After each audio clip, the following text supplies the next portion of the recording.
मेरी पिछली एक दो वीडियोस में आप तस्करा सुन चुके होंगे शाह ब्रदर्स के बारे में। नसीम शाह, उबैद शाह, हुनैन शाह, ज़बरदस्त तीनों बेहतरीन फास्ट बॉलिंग सेंसेशन हैं। तीनों बेहतरीन बॉलर हैं और फास्ट बॉलर हैं। तो आज हम इस वीडियो में तस्करा करेंगे उबैद शाह का PSL का मुमकिन डेब्यू है उसके बारे में। तो वीडियो में एंड तक हमारे साथ बने रहिएगा।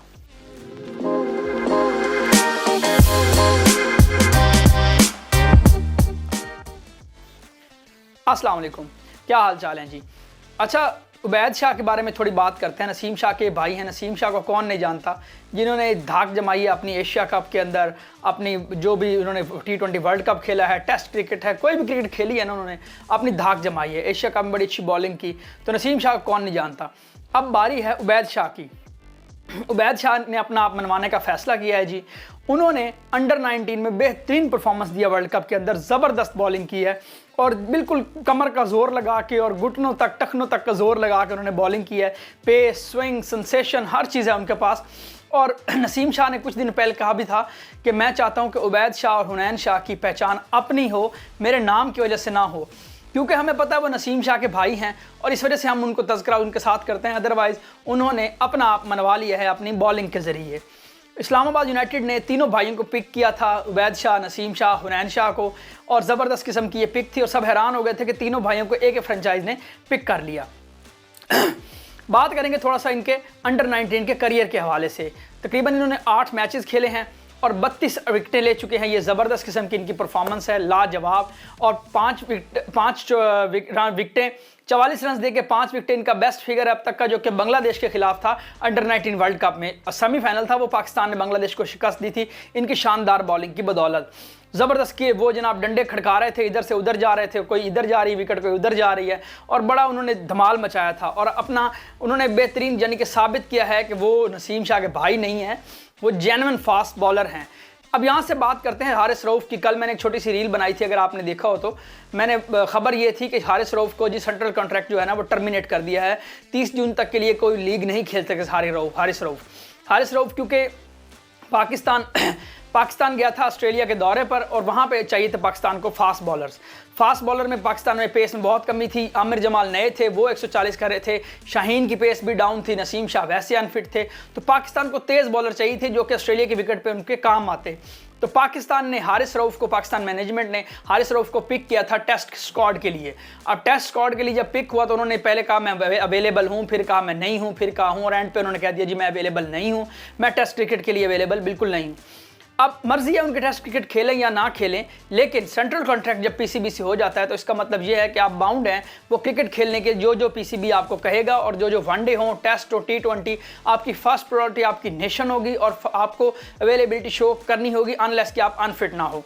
तो हारिस रऊफ ने कहा था जी मैं अवेलेबल नहीं हूँ। हालांकि मोहम्मद हफीज़ जो डायरेक्टर ऑफ टीम थे उस दौरे के दौरान उन्होंने ये ऑफर भी दी थी हारिस रऊफ को कि आपको हम 4-4 ओवर का छोटा स्पेल करवा देंगे और आपकी इसके हिसाब से आपकी जो वो फिटनेस भी रहेगी, आपको यूटिलाइज भी कर लेंगे और आपको सेव भी कर लेंगे, दोनों ऑप्शंस हो जाएंगे। लेकिन हारिस रऊफ ने इस पे बिल्कुल तवज्जो नहीं दी। उन्होंने कहा नहीं मैं तो बिग बैश खेलूंगा। और पाकिस्तान 3-0 की शिकस्त खा रहा था ऑस्ट्रेलिया से, सेम डेज में, सेम ग्राउंड में, सेम मुल्क में।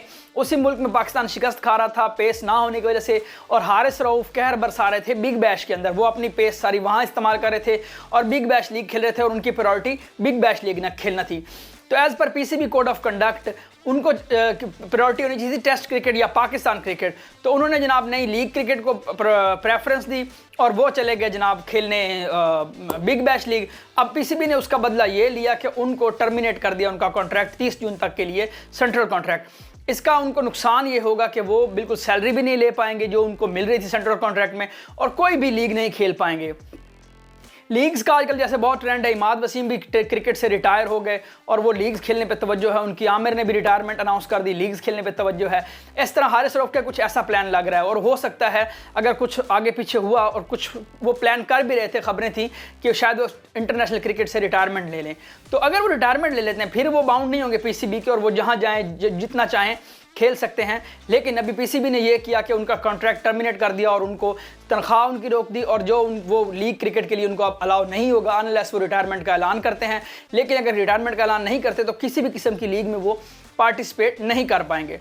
तो मुल्क प्रायोरिटी होना चाहिए सबसे पहले मुल्क को खेलना चाहिए, जो आपको कंट्री अवेलेबिलिटी मांग रहा है आपसे, आपके पास वो होनी चाहिए। लेकिन हारिस रऊफ ने इसके बरक्स किया और वो बिग बैश में अपना जो जलवा दिखाते रहे और पाकिस्तान को अवेलेबल नहीं हुए। पाकिस्तान लैक ऑफ पेस की वजह से, क्योंकि जितने भी बॉलर थे, हसन अली बिल्कुल वो 126-27 वाले रह गए हैं, शाहीन अफरीदी की पेस 130 के दरमियान थी और आमिर जमाल थोड़ी 140 को 1-2 करते थे, बाकी कोई भी हमारे पास फास्ट पेस बॉलर नहीं था। हमजा भी जो हैं वो 130-32 वाले हैं, वो भी इतनी खास पेस उनकी रेगुलर नहीं है।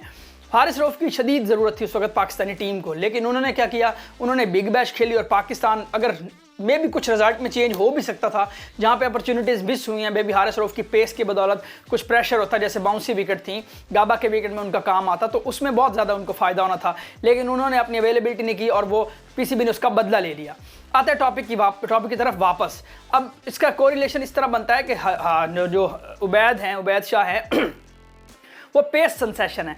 अब हारिस रऊफ के जो नखरे हैं, अभी शमर जोसेफ की मैंने वीडियो बनाई थी, उसके हवाले से वो आई बटन में देख सकते हैं कि वो अनफिट होने के बावजूद उनको मिचेल स्टार्क का एक यॉर्कर लगा था बैटिंग में, लेकिन वो आए फास्ट बॉलिंग की पूरी और वेस्ट इंडीज़ को 27 साल बाद ऑस्ट्रेलिया के खिलाफ ऑस्ट्रेलिया की सरजमीन पर जीत दिलाई, ऑस्ट्रेलिया को बीट किया, शिकस्त दी, तो उन्होंने वतन के लिए डेडिकेशन की थी शो अपनी। और इसी तरह हारिस रऊफ के बारे में लोग कह रहे थे कि अब शमर जोसेफ अनफिट होने के बावजूद मुल्क के लिए खेल रहे हैं, उनकी मुल्क प्रायोरिटी है, लेकिन हारिस रऊफ फिट होने के बावजूद मुल्क में नहीं खेल रहे, तो ये प्रायोरिटीज़ की बात है। तो दोबारा से टॉपिक की तरफ वापस आते हैं। तो उबैद शाह एक अच्छी इंजेक्शन होगी अगर नसीम शाह फिट हो जाते हैं, उबैद शाह फिट हो जाते हैं, शाहीन शाह ऑलरेडी खेल रहे हैं। इसके अलावा हमारे पास तीसरे जो बॉलर थे हारिस रऊफ, उनका रिप्लेसमेंट आ गया। अब वो जो उनके नखरे थे, या हमारे पास जो पेस बैटरी की कमी हो रही थी, क्योंकि पाकिस्तान की सरजमीन जानी जाती है पेस बैटरी के लिए, फास्ट बॉलर्स की जन्नत है ये, और फास्ट बॉलर आए दिन प्रोड्यूस करता जाता है। मैं नाम लेना चाहूँगा, शायद ये वीडियो 1 घंटे की हो जाए, नाम नहीं ख़त्म होंगे, लेकिन शुएब अख्तर, वसीम, वकार, ये एक नाम है।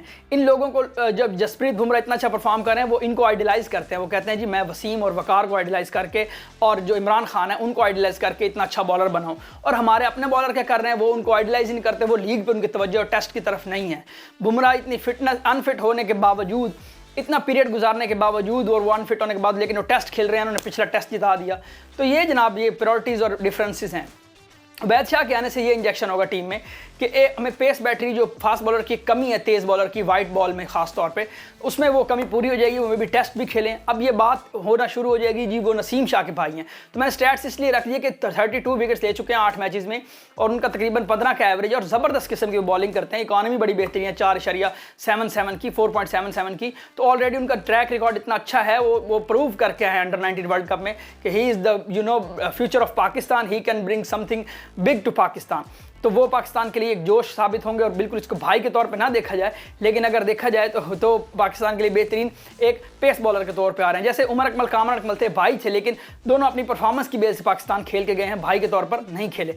अदनान अकमल आए थे, वो उनकी परफॉर्मेंस अच्छी नहीं थी, बेशक भाई भी थे, लेकिन वो नहीं खेल पाए। तो इसको हम ब्लड रिलेशन की बजाय अगर हम मेरिट पे देखेंगे कि पाकिस्तान के लिए क्या अच्छा है, तो उबैद शाह जो कि लाइकली डेब्यू करने वाले हैं लाहौर कलंदर के खिलाफ इस्लामाबाद यूनाइटेड की तरफ से कल के मैच में, जो कल PSL का 17 फरवरी को इनागरल मैच है, इफ्ताई मैच है लाहौर कलंदर वर्सेस इस्लामाबाद यूनाइटेड, उसमें वो डेब्यू करने वाले हैं और उनका जलवा हमें नज़र आएगा PSL, और वो इस्लामाबाद यूनाइटेड की तरफ से लाहौर कलंदर के खिलाफ कहर बरपाते हुए नज़र आएंगे। उनकी पेस सेंसेशन, उनकी फास्ट बॉलिंग देखने का मज़ा आएगा। हम ज़रूर इंतज़ार करेंगे कैसी बॉलिंग करते हैं। नसीम शाह भी शायद फिट हो के मे बी वो भी खेलेंगे, तो नसीम शाह, उबैद शाह होंगे, और उनकी बॉलिंग देखने का अब हमें पाकिस्तान के खिलाफ, पाकिस्तानी प्लेयर्स के खिलाफ और अपनी लीग में उनका जलवा देखने को लाइव नज़र आएगा। और मे बी वो डेब्यू कर लें, अगर वो डेब्यू करते हैं और PSL में बहुत अच्छा परफॉर्म करते हैं, तो PSL से बहुत सा टैलेंट निकल के इंटरनेशनल टीम में आए, जैसे ये सारे अभी स्टार खेल रहे हैं, शाहीन अफरीदी, शदाब खान, फ़खर जमान, ये सारे लोग जो हैं ये PSL से परफॉर्म करके आए हुए हैं। मोस्टली PSL का टैलेंट अभी खेल रहा है। तो होपफुली अगर अच्छा परफॉर्म करते हैं इस्लामाबाद यूनाइटेड की तरफ से लाहौर कलंदर के खिलाफ, और ओवरऑल जैसे इस्लामाबाद यूनाइटेड की टीम चलती आगे और उन्हें उबैद शाह अपनी अच्छी धाक जमा लेते हैं जैसा कि वो काबिलियत रखते हैं, तो होपफुली हम उनको इंटरनेशनल क्रिकेट में देख पाएंगे। और ये जो लोगों के नखरे हैं हारिस रऊफ जैसों के, या ये नहीं खेलना चाहते, तो हमें एक अच्छा टैलेंट मिल जाएगा जो कि लॉन्ग टर्म के लिए पाकिस्तान के लिए यूटिलाइज हो सकेगा और पाकिस्तान के लिए अच्छा साबित होगा एक लॉन्ग टर्म के लिए। और डेडिकेशन होगी उनकी, क्योंकि नसीम शाह की डेडिकेशन पाकिस्तान है, वो लीग्स को इतना प्रेफर नहीं करते अनलेस के मैनेजमेंट की जो है ना गलतियों की वजह से वो अनफिट हो गया, उनको तवज्जो नहीं दी उनकी फिटनेस के ऊपर। तो उबैद शाह एक अच्छी अच्छा इंजेक्शन होंगे पाकिस्तान की पेस बैटरी में। तो होप उनको बेस्ट ऑफ लक विश करते हैं और होप करते हैं कि वो अच्छा परफॉर्म करें और पाकिस्तान के लिए सर्व करें लॉन्ग टर्म के लिए। अब तक के लिए वीडियो इतनी ही थी। वीडियो को शेयर कर दें दोस्तों के साथ, दोस्तों को टैग कर दें। अपना ख्याल रखिएगा। Oh, it's clean bowling. That's beautiful bowling. Finkenstein really just inside that one a little bit. It looked as if it came back from outside off.